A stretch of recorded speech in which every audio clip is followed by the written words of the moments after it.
We want to bring in Robert Sherman live from Tel Aviv with an update on this truce. Robert, I know that we had issues a little bit earlier, but I know that you have new information for us this morning.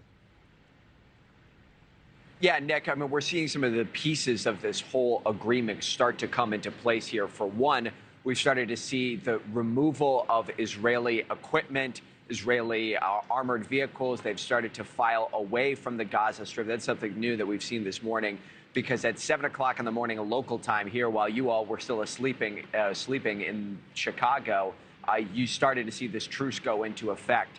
The big thing that we're still waiting on here today is going to be the release of hostages, which will be taking place around 4 o'clock local time here. We're anticipating it's going to be 13 hostages to be released, women and children.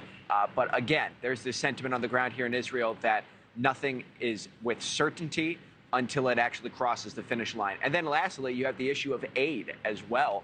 We've already started to see trucks queuing up outside of the Gaza Strip, preparing to go in. Some have already started to make their way in. And that is something that Qatari mediators have emphasized is very important to them, for fear that the humanitarian situation gets worse. Listen to this.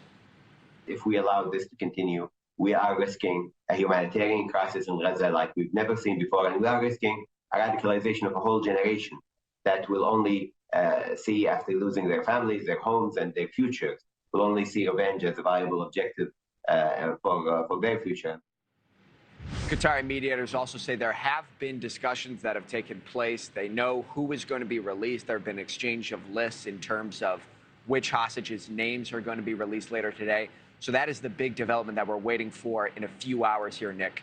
We'll keep you updated. Robert Nick. Sherman live in Tel Aviv. Robert, thank you so much. Thank you for watching. Go to newsnationnow.com to find NewsNation on your television provider. And don't forget to click the red subscribe button below to get more of NewsNation's fact-driven, unbiased coverage.